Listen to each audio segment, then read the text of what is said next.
Welcome to the KFA podcast, where our mission is to keep faith alive by kicking ass.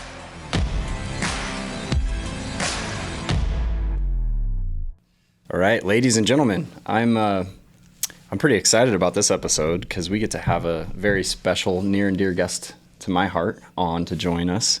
Also, my boss.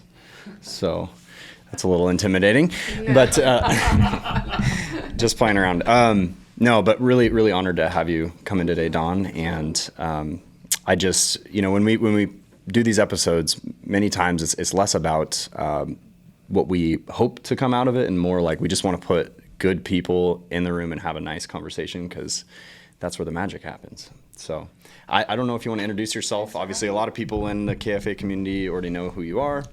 You're a very familiar face, but if you want to kind of give us some of your background, that would be awesome. Well, my name's Dawn Beaudoin. I'm actually the manager of the Vancouver office of Realty One Group Prestige, and I've been doing real estate for about 11 years now, going on my 12th. My background, literally before that, I was a contractor. I was a housekeeper.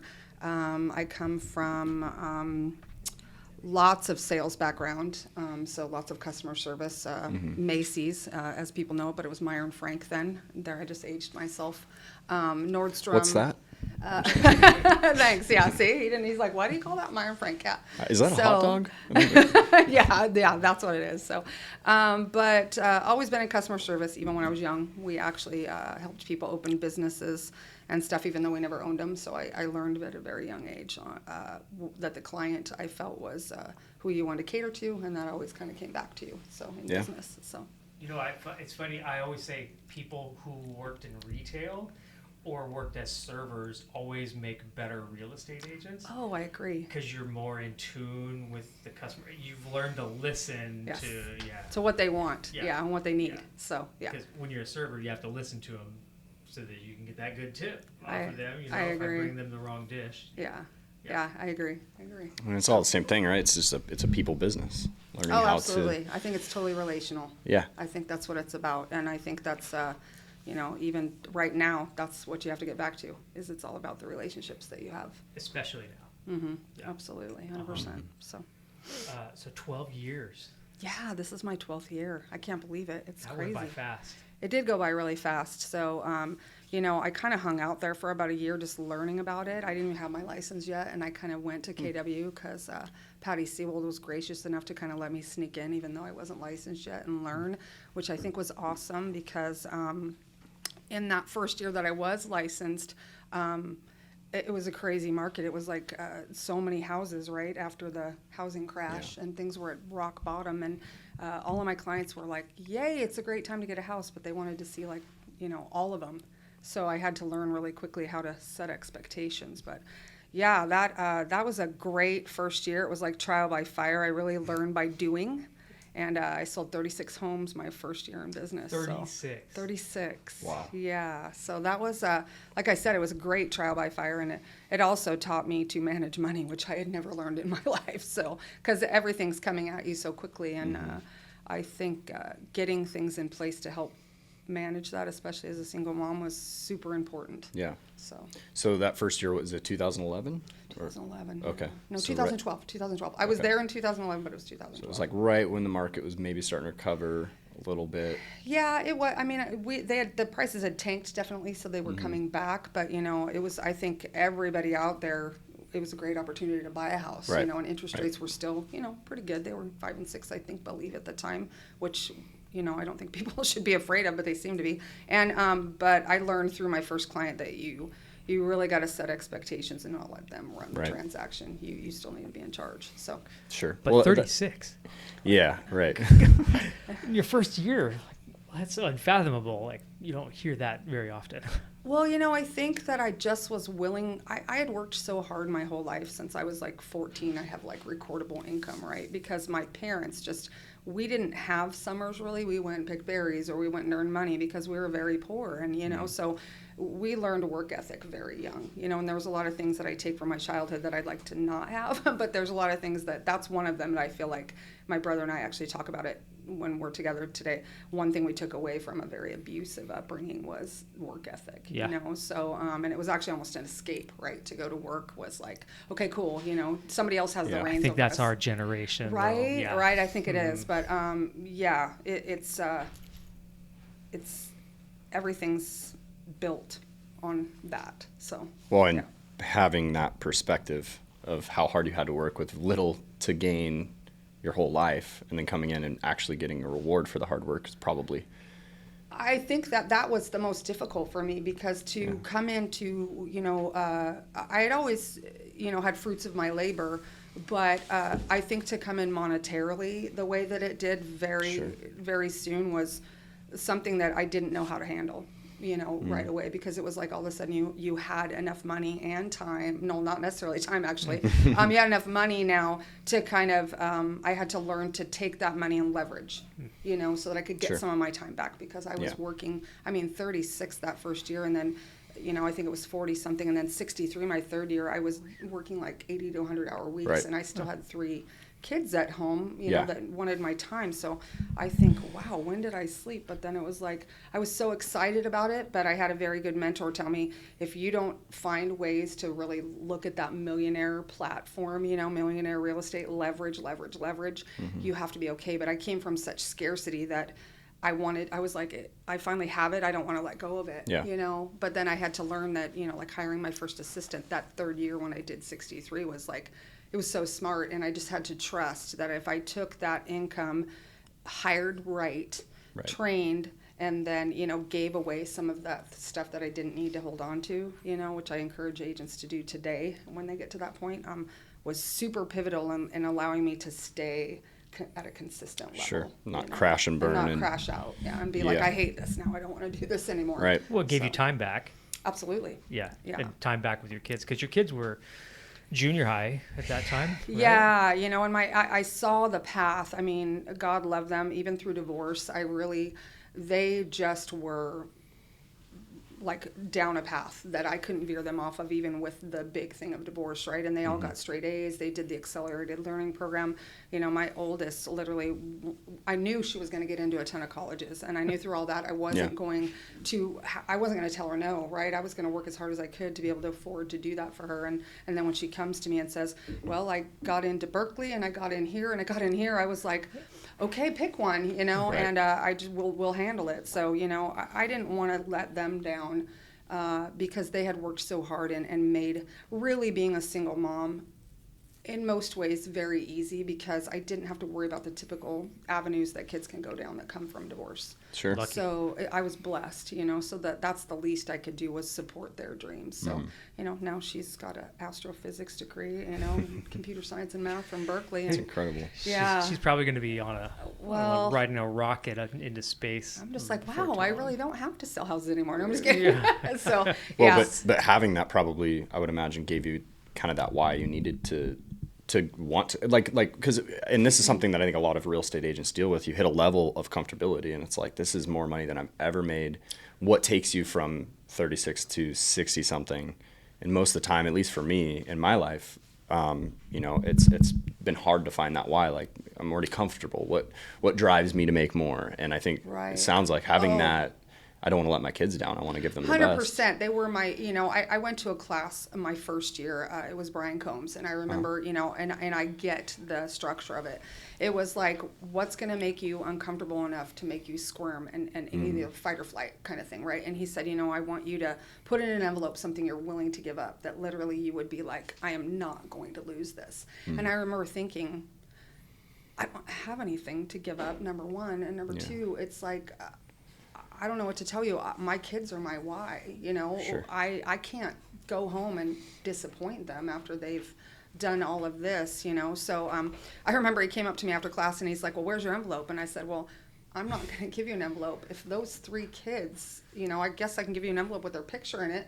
If those 3 kids aren't my why enough, I shouldn't be doing this, you know. And I remember he just looked at me and laughed, but then we met a couple years later, and we sat across the table like this, and I think he thought there was something that went on and they wanted to discuss, and I actually remember feeling really respected because he got up from the table, shook my hand, and just said, I'm keeping my eye on you. You're doing the right things. As long as your head's straight. And I we do business very differently. And I think that's why I didn't really buy into what he said. I just knew my why. I knew my why, and I don't think he needed any other explanation. He could see it. So, and they've always been my why, even now, because I think your kids are your kids are always your kids, and they're still going to come to you, and I want to always be in a position where I can help them if needed, right? Whether that be monetarily, mentally, through my work ethic, through ways that I live my life. But I do think I agree with you. Your why changes. It has to change because kids grow up and they graduate and they go off and live their lives.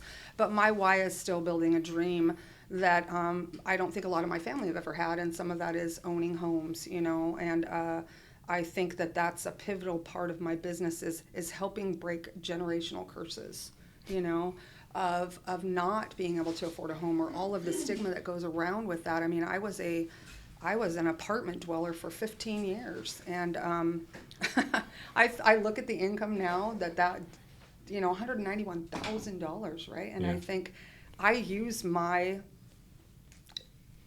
thinking to help other people and go, you know what, if you just would have given up this, if you just would have done this, or if you just would have talked to the right people, somebody could help you get in a position of equity. I'm not embarrassed to say it. I mean, I've been bankrupt. I've been, without a home. I've been apartment dweller till I didn't buy my first home till I was 42. And I'm talking my first home ever, like not even with my ex-husband. So, I'm not embarrassed to share it, and I think that helps people that think that it's not achievable. Well, it helps you relate to the client a little bit better too, I think. Right. I think you have to share what you've been through, and you have to be real with people in order to help them go, okay, this is achievable, right? And she's just like me, right? Because I can pull up and have nice clothes on, or have a decent car, or, or they know I live in a house, or they've seen my social media of building, but yet they can relate with me because I've been where they've been. Yeah. And nothing that they share with me is going to be something that I'm surprised by, or probably haven't experienced myself. Well, and we live in a world of highlight reels and and the stuff that you see all the time, like, people. I love stories where people hit it big on their first, especially being someone who's young. But I will say, like, for me personally, it's probably done more harm than good, because I, for a long time, fell in the trap of comparing myself. Like, so-and-so is younger than me and he's clearly doing better. And I think a lot of people are like that. So, like, the fact that you're able to bring that vulnerability in and show people, one, it's not too late. And two, you can be completely transparent about all the things you did wrong, or failures, or learning opportunities, of course, along the way that led you to where you are now. And you're not just showing what everybody else is showing. Well, and I think my son is a good example, and this happened like a couple years ago before he moved out of my house. And I remember he called me one day. I was on a business trip, and he said he was crying, and I was like, wow, what's going on? And he goes, I screwed up. And I said, what do you mean you screwed up? And he goes, I should have went to college. I should have, and all these things, and I'm going to be a failure. And I said, Bud, and I know the words were given to me by God, because I didn't really know what to say to him, right? I was like, and I said, God, I said, Bud, do you realize, how old am I? And he goes, well, you're like 48. And I said, okay. I said, and think about how our life was not even 10 years ago. Yeah. I said, we were living in an apartment with 2 bedrooms. You were sharing, your sisters were sharing a room. We barely, there were times when Mom didn't necessarily eat much because she was making sure you had what you needed. And look at how far our life has changed because of decisions and timing. I said, everything happens in its time. I said, and I don't think, had you guys not been where you were, had things not happened in my life, I would have had the success in real estate that I had. It was all supposed to happen when it was supposed to happen. And I know that sometimes that is frustrating, but just keep driving forward, and your time will come and it will fall in. And most people have 5 jobs before they find their niche. I'm not saying there's not people like you that you find your niche, but I do think that most people don't really, you know what I mean? You're still But I'm growing. the same way. Yeah, I went through a lot of that, and really, like, personally, I don't want to take much of the time on myself here, but I thought that, retail real estate, trying to grow a business, I at one point was growing a team, and I was very young. And then some things happened there where I lost a lot of my enjoyment for the business. And I realized the whole time I thought, this is it. I found it on, my first try. I'm going to keep doing this. And then I started realizing, when I get that phone call or a lead call, I started going, gosh, I really don't want to. And as soon as you start realizing yourself losing the passion for it, I had some serious reevaluating to do myself. Right. Which it didn't mean that I necessarily had to drop everything and go do something completely different. It's just I had to find a slightly different Right. You lane. just pivot a little bit. You know what I mean? You may. I think all of us have to really reevaluate at some point. And you're doing this a little bit. There's certain things that we do that still have some of our passion in it, but I think there comes a time where you go, okay, you really kind of have to do that pro and con list. And how can I still incorporate this? How can it be a part? And you're doing some of that now, which I love seeing. I got to be honest with you. I love what both of you are doing right now. Larry and I have a long relationship, and we've had many conversations about where you're going. And I'm his biggest cheerleader. I think that, but it's hard to take that leap.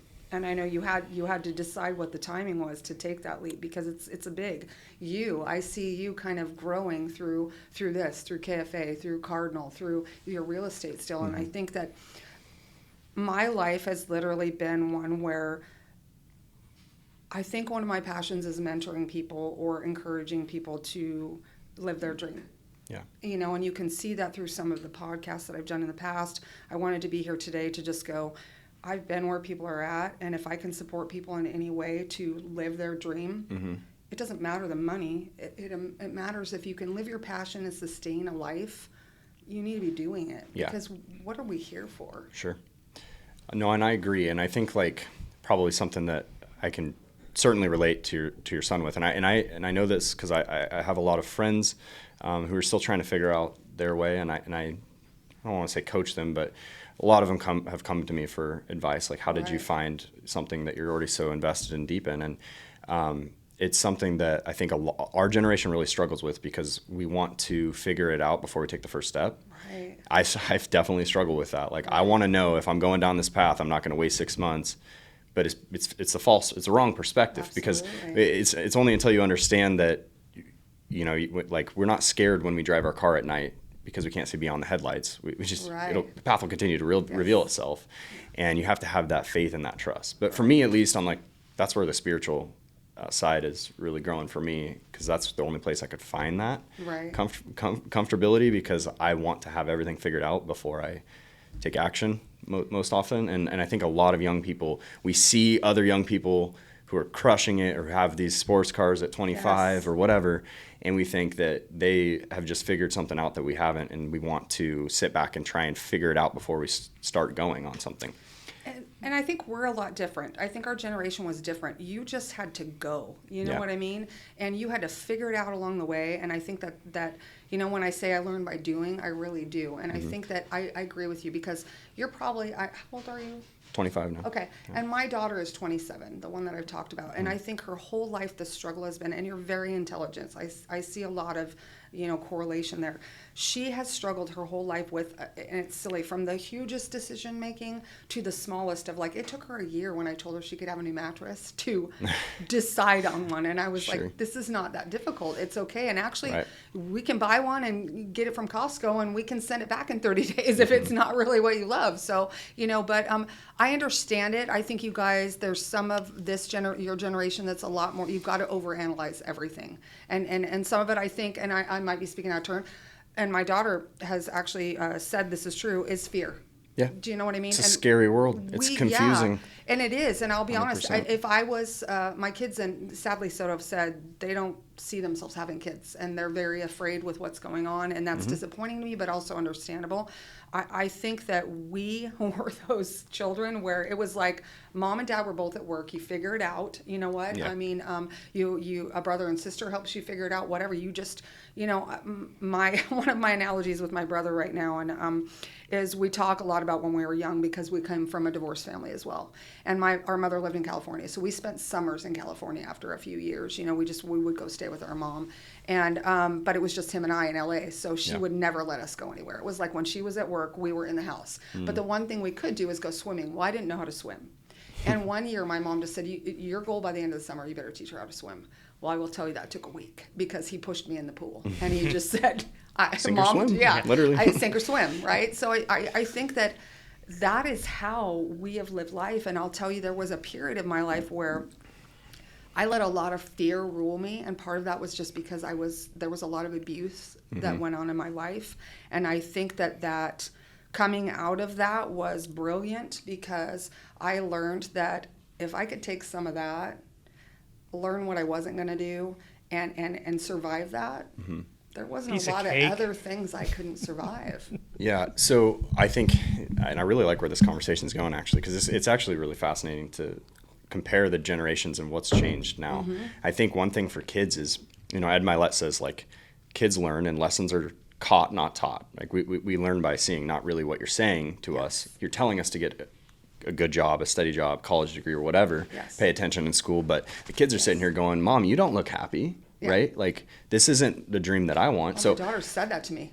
Oh, okay. I just mean that, like, so many kids see the people telling them, like, you just need to go get a job, start somewhere, whatever, and they almost go, well, like, yeah, but to what? To just end up like you? Like, I don't want to have to be strapped to a job and never be able to retire. And Mom, like, I'm not going to be able to, like, there's no Social Security when I become, in my 60s. That's not going to happen. Yes. The future in the American dream, kids are very much like waking up to it. I think what's being taught in school, kids are very much aware, like, this doesn't really matter. Yes. And as that continues to progress, I think their faith in taking that step, if it's not in their head gonna amount to them being able to retire, or like if they can't see the path, they don't want to waste their time.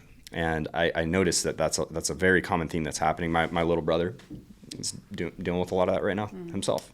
And I agree with you. And I think that's something I learned through, because, I have 3 children. Every one of them is different, right? There's different, and I will tell you, there's some things there that you see from first to third child, like the baby, right? She's just like both of them combined, and she's going to be like, and I'm going to show you both up, right? I'm going to do what you do, and I'm going to do it times 10, right? So there's no stopping. Comes to me at 14 and says, hey, sign this. And I'm like, what's this? She's like, I got a job. And I'm like, you did? And she's like, yep, I'm going to work. I just need you to sign this, right?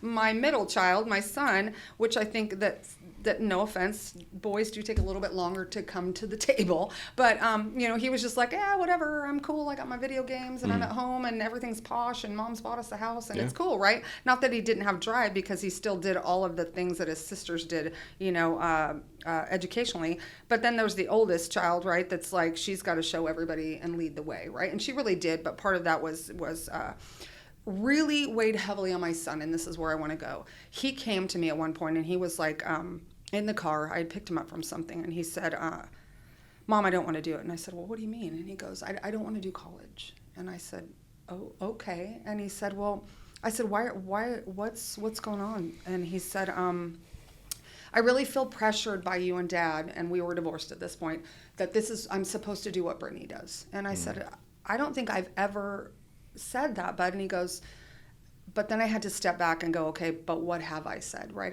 Really quickly, I went through the conversations in my mind, and I thought, I was complicit in that, right? And I had to stop at that moment, and I knew it was a moment that I had to make him feel like, you need to decide for yourself. You need to decide. And I said, the only thing I think that I should have stressed more was, I just wanted to see effort, right? I just wanted to see effort out of you, right? I felt like that I had made things so good for you that you just stopped trying, right? And that also he was so phenomenally intelligent, almost more than his oldest sister, that it was just easy. He's like, but I don't need to do the homework, right? And I'm like, but you still get graded on the homework. You still have to do it. So I just need you to meet me halfway here. So, but in that moment, I just said, Bud, the only thing I want from you and for you for your life is to find your passion and do it.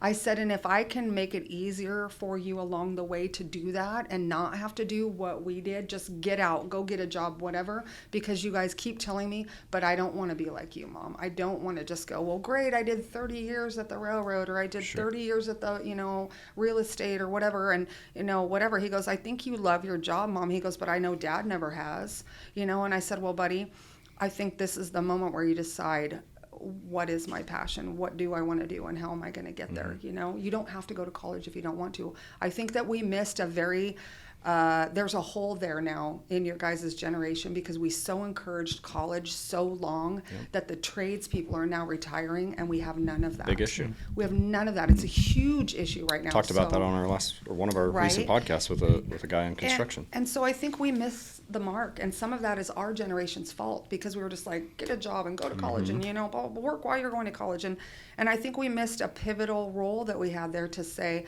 but you know what, it's okay to be a great electrician, or it's okay to be the best mechanic. And if you want to own your own business, and be the best mechanic in the area, or, I think we missed an opportunity there, and now we've created the gap a little bit. Don't you think? I agree. Yeah, 100%. So we now have to find a way, I think, to help fix that. And the only way I can do that is through showing my kids that I'm living my passion. Yeah. I'm living my passion through real estate and through mentoring others to hopefully, grow into real estate. I mean, I'll mention her name, Diana Rutherford. We talk daily probably, and I think she's a phenomenal force coming up in the business. I think there's people like Angela Nesty, that have come along with me that just really paves a great way of doing great business. Helping other agents playing nice in the sandbox, which is something I always say.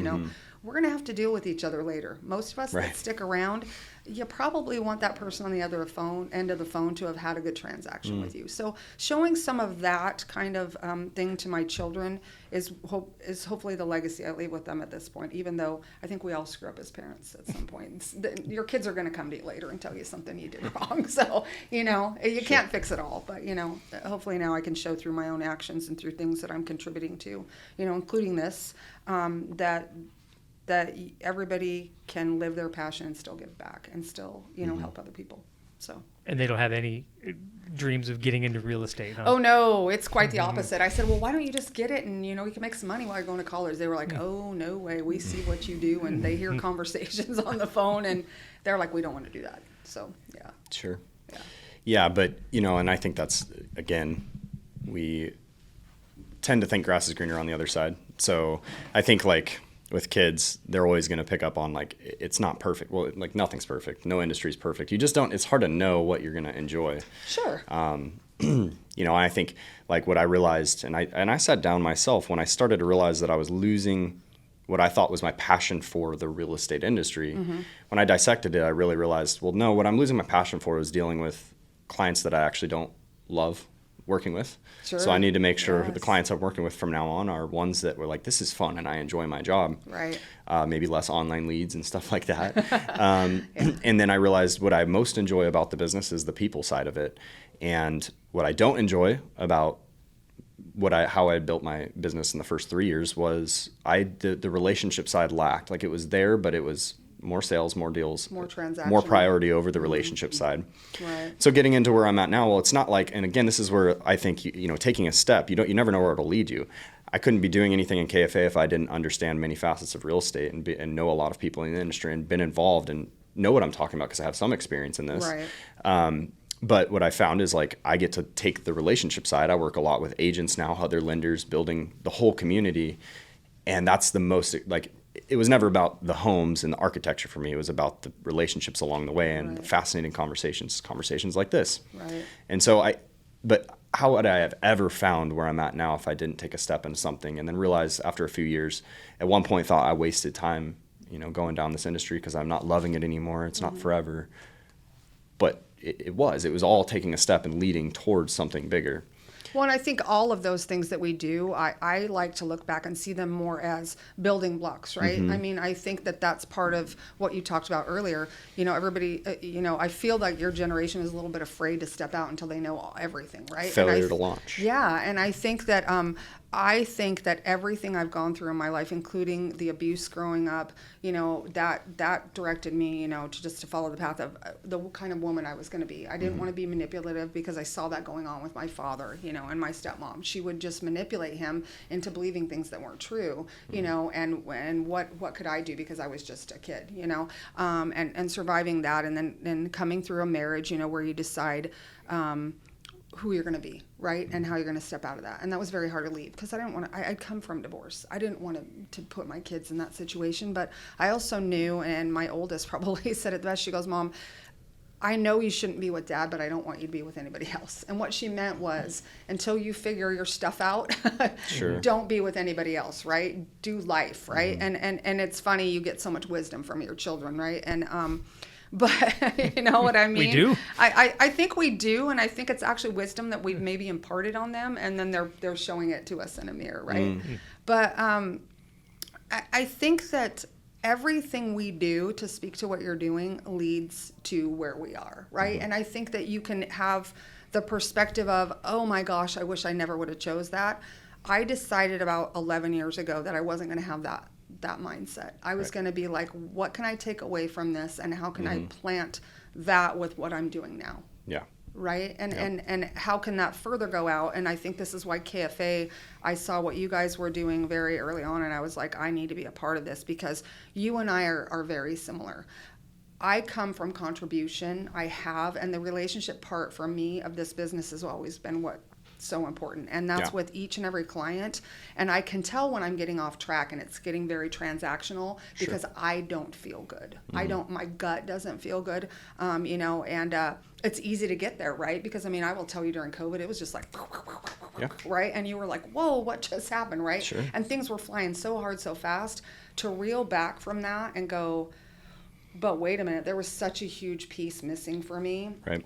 How am I feeling about this? And I think that I want to teach other agents that you can be in it for the money, but I will tell you that you're not going to be long for this business, and you won't probably feel very good about yourself, because this business is about relationships, and that's how it's going to stay sustainable. Yep. It's going to stay sustainable through things like this, through building relationships with your vendors, and through building relationships with other agents, believe it or not. I used to think that that wasn't important, but I actually think that it is, because I've learned through I'm with you on that. 2 pivotal times of multiple, you know, offers on transactions, and also having to work through some very hard deals.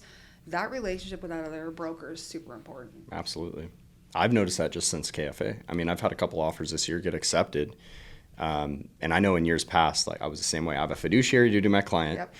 You know, Fight. I don't need to get back to this agent as soon as she asks. Like, I always had this, but I had a couple offers this year get accepted simply because they were like, they called me up and they knew about KFA and stuff, and it played a part. And so, yeah, I mean, people knowing you and having that name, and they know that you have a good reputation, things like that, it's actually incredibly important. Maybe not in every market as much as, you know, equally, but if we get back to those 10 offer situations, which inventory is not going anywhere, so it probably at some point will. It's good to have friends. And I think that we get in this, you talked about the, you know, fiduciary duty and fight for your client. Well, I think that can still be very cohesive with the other agent, because at the end of the day, yes, we do work for our client, but we work for the transaction and keeping it together and getting both parties what's mutually good for both of them. And if you have an agent on the other end, I have because of the mentorship and managing the office in Vancouver, I have so many opportunities to help agents grow in this. And like, I had one of them call me the other day, and she's like, Dawn, I just feel like I'm fighting tooth and nail. And I said, you know what? You probably are.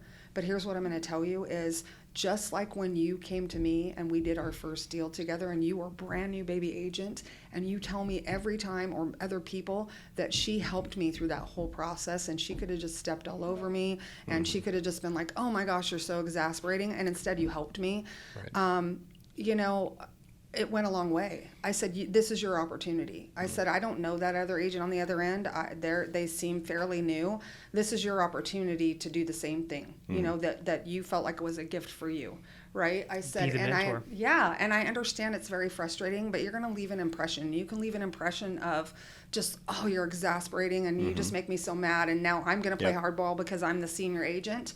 And then they're going to remember that, or they're going to remember that you took a minute and you helped them. You have an opportunity here. I feel like, at least, and I don't, there's no stats that I'm referencing here, but my gut feeling is probably 20 or 30% of the deals that fall apart could have been avoided if the agents didn't get in the way. Agreed 100%. Because you're negotiating repairs, you're negotiating dollars, you're negotiating, you know, feelings even, which is very difficult, right? But I think we have a hard time because we're human, and this was hard for me to separate our fight in it from what's good for the client, right? Sure. Because we get all up in it and emotional as well. And sometimes we have to have somebody that checks us, and I do that for people and people do it for me, where we go, okay, have your 5 minutes of really bitching about it, and then you know what are we're going to talk about what's important here, right? Are we going to add the hurt feelings addendum Right, to the right, contract? before too long? absolutely, Yeah. right? So, but my client, you don't understand what they've been through. Well, at the end of the day, some of those things matter, but it really doesn't, because this is about a transaction and you're there to facilitate. I'm like you. I have agents come to me all the time, and I have to try to sift past it and go, but you know what, I really love houses and I just love showing them and blah, blah, and I'm like, okay, well, you should probably be a showing assistant then, you know, and you might not be the master negotiator, but we can help you past that. Let's dig a little more.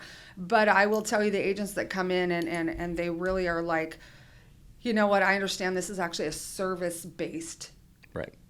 you know, relationship business. It's not about the house. The house is going to sell itself anyway to whoever the buyer's going to be. And Well, and let's not forget, the house isn't our product. You are your product Absolutely. that you're selling. So Absolutely. this isn't car sales. We're not trying to sell Toyota or Hyundai No. and convince people on our product.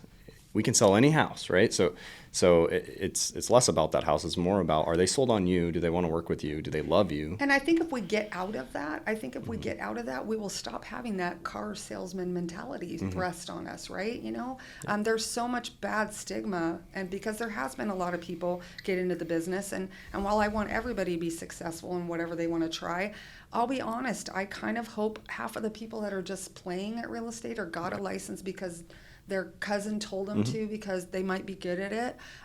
Let the rest of us really do good business here and build it back up to be what it was. You know, when I came in, there had been almost as many agents, I was told, you know, a couple years before when the boom was, and then it fell down to like 1,200 agents in the county when I started. Yep.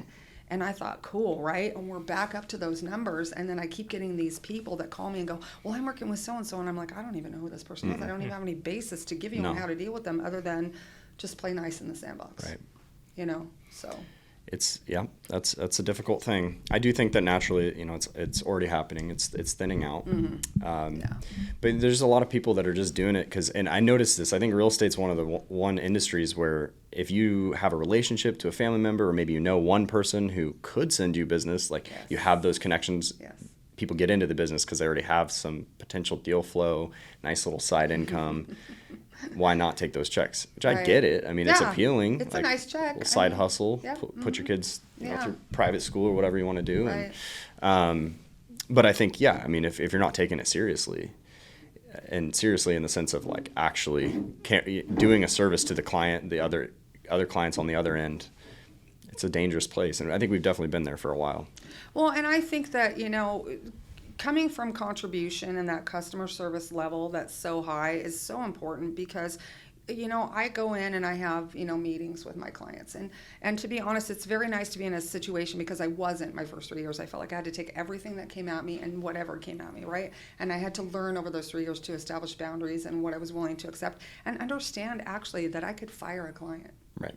You know, I could choose, right? And it's very hard to have that discussion even with some agents that are only doing 3 or 4 a year. They're really struggling with a client, and I'm like, listen, you don't have to be abused.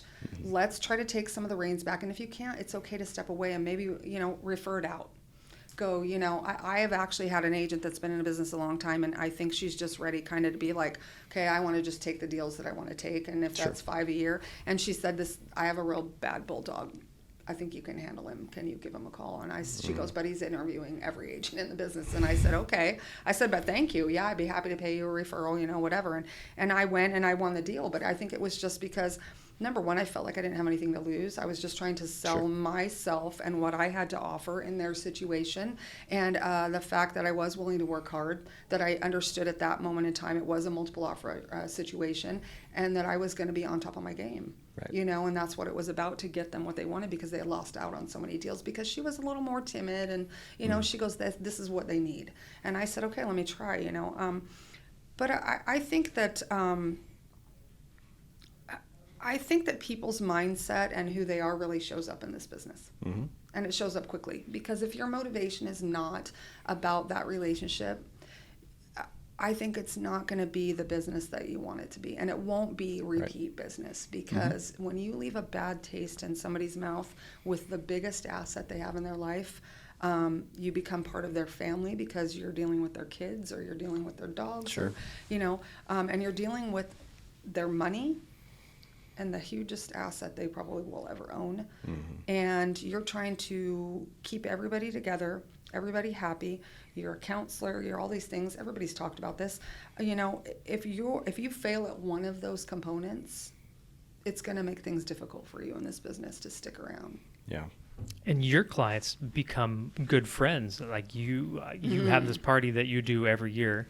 Oh man, it's so The rod fun. run? Yeah, we do this rod run every year. And I used to actually, when I had a house in town, I had it at my house. And there was one year I remember I had a house in Fisher's Landing before I sold it last year. And we had 120 people just come and go. And it was awesome because, right, it was like I got to be with all my clients again, be with all the vendors that supported me, be with my family. And they got to kind of see who I am and who I deal with, and meet some of the people. And I always tell my clients, you're going to become my friend, whether you like it or not. And I say that at the beginning of the meeting. And I'm like, no, seriously, I have a party every year and you're going to want to be there. So we just did this one, and we're on property out there in Washougal now, and we're going to build a house actually, and we're dealing with the Gorge Commission and doing some of that. But I really have had a lot this year. This was actually our 5th year doing this as the annual rod run, and we had to move it like 3 times.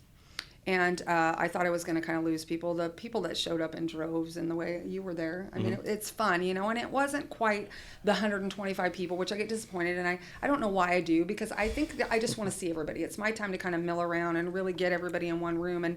And part of that outfall is people make friends and they meet other people. And some of that comes back to me. But to get to spoil everybody at one event is awesome, right? Fun. Yeah, and next year we're going to do it again. And my hope is to have my brother there. He's fighting leukemia right now. And my hope is that he's there to enjoy it with us. And, it moved this year a few times because of that. But, the best compliment I get is that people show up, want to show up. They look forward to it. And that somebody calls me later and they're like, we're getting together with so-and-so for lunch or dinner or whatever, thanks for hooking us up. They're such great people. And awesome. I get to share what I've know about these people already with everybody that comes. So We'll get a cool live band next year. I know, right? We should. Every year we kind of add one more component. So like, the food is amazing. I think you got to my cousin does the food. He's awesome. And I keep trying to get him to do food cart, but I know he has so many irons and so many fires, but he has graciously done the food almost every year for me. We also have a friend that usually, and he's been sick, does a pig in the ground for us, and we do this big ceremony. Kalua. Kalua pork.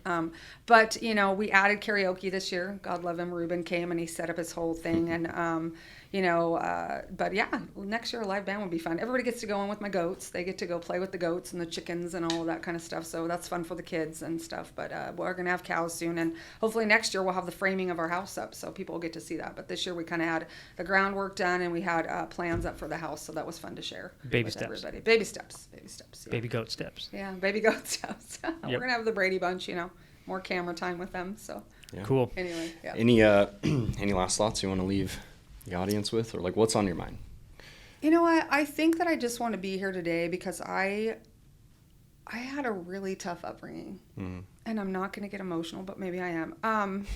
But I think that what came from that was grit. Yeah. Was identifying the person in the room that might be struggling and giving a hand out whatever way I can. Because I think it just takes one word sometimes to change somebody's life. Mm-hmm. You never know the struggle that somebody's having. Yeah, and I think that if we all get back to that, I think things will change. The world would be a much better place. America would be a much better place. And it doesn't take much. You know what I mean? Yeah. It's you walking out of here and just noticing somebody's head down and just saying, hey, oh my gosh, you look amazing today. Or whatever it is that comes to your mind, to just give them a minute, Suicide would go down, struggling would go down, neighbor would help neighbor. Mm-hmm. I think that's what's on my mind and weighing heavily on me now. Yeah. So, like I feel like we need to tithe with our energy Yes. even more than with our finances. And I make one prayer every morning when I pray, and it's literally just, God, give me the eyes to see the person that needs that today. Yes. Because I want my attention, and it doesn't always happen, but when it does, I feel that shoulder tap nudge, like, hey, you should talk to this person. And I think you're 100% right. I think mine is similar to yours. It's not just eyes to see, it's ears to hear. Mm-hmm. You know what I mean? Because sometimes you can be standing there even in line at the supermarket and hear that somebody's struggling and just be like, I heard in line, not to go off on a tangent, but somebody was getting ready to lose their house, and they just were talking to their, I think it was their sister or something. I don't know who the person was, but I was like, you know what? I have the best finance people. Let's see if we can help you save your house. And they said, well, who are you? And I said, I'm a realtor. And I said, don't worry, I don't want to sell your house. I actually want to help you stay in your home. And I had to do that with one of my clients that said, hey, we have to sell. She called me 3 weeks ago, and I said, why do you have to sell? I just sold your house, like 2020. And she goes, we can't afford the mortgage anymore. And I said, no, let's find a way to keep you in. And we kind of had stumbled through that. And then she said, no, I really think we need to sell. And I said, well, what are you going to do? She said, we're going to rent. And I said, rent's way higher anyway.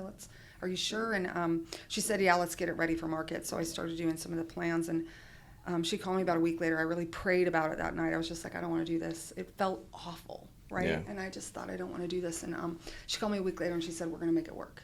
And I remember That's being great. so relieved. And you know what? We're all struggling right now, right? I mean, I'm not going to say that I've had a tough year, personally and professionally, and I am encouraging everybody, and this is something I leave to get back to the basics. You need to be about relationships, calling your people, coming from contribution. What can you do for them, not what can they do for you?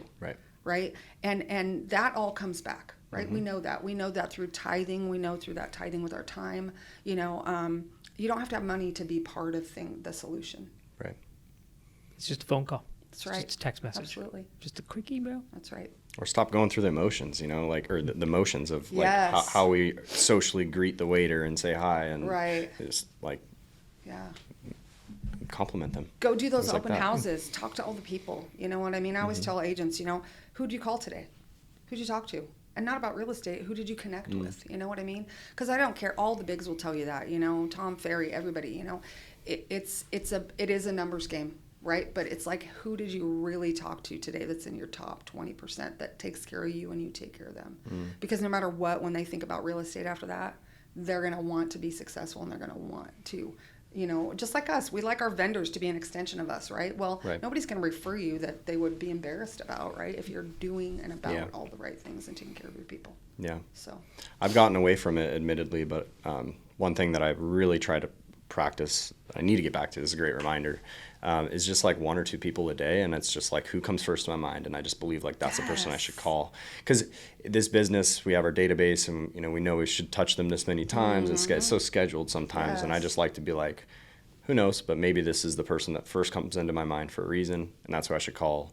Not tracking it, just who God put on your heart. Yeah. You know what I mean? Why is that name there, right? I called Patsy Hatch the other day, speaking of what you're saying, and she literally was like, oh my gosh, my house flooded. I had to put all new flooring in. I've actually wanted to call you, but I know you're going through stuff with your brother. And I said, you know what? All the stuff I'm going through with my brother, I keep trying to tell people, I still want to love on my people. And a lot of sitting happens with my brother. Call me. I will be grateful for the phone call, just so you know, just to have another, diversion from, all of the seriousness that's going on. So, Sure. Yep. Call your people. Write thank you notes. Oh my gosh. Write notes of just like, everybody loves opening a handwritten Put them in the mail, man. Put them in the mail. Yeah. We still enjoy getting mail. Like I go to the mailbox. Like I know, right? open up the mailbox. They've been sending Jerry cards up there. My brother's fighting leukemia, like I said, and I just actually asked. You guys have been so gracious, but I said, hey, I'd really like to just plaster his wall when he goes in for the stem cell transplant with cards, right? Just well wishes, because he's going to be, 4 months of isolation, guys. He's not going to be able to see his family, but also 4 weeks in the hospital. Really just kind of be very solo, And I said, wouldn't it be great if he just, those days he could look up and just see cards? And I will tell you, there's actually a group of them that actually are sending like a card a week already now. And he didn't even know that I did this. And he went and opened the mailbox. He's like, what? And somebody sent like a Yahtzee game anonymously, and we played it. And, nice. just like all these little things, like took note of like his wife had written this whole thing, and so somebody sent him like a Dodgers thing, and a beanies because you lose your hair, and so it's been awesome. So things like that. He just, that means a lot to him, and he just he doesn't even know how. He goes, when I'm done, I'll know how to. And I said, you know what, we'll do it at my party. We'll have you there. Everybody will get to see who we've been talking about, and you'll just get to thank everybody. No better place. Yep. So, Absolutely. Anyway, thanks for having me here today. I really appreciate you coming on. So. This is a great candid conversation. Thank you. Love you, girl. Love you too. Thanks. All right. KFA. KFA.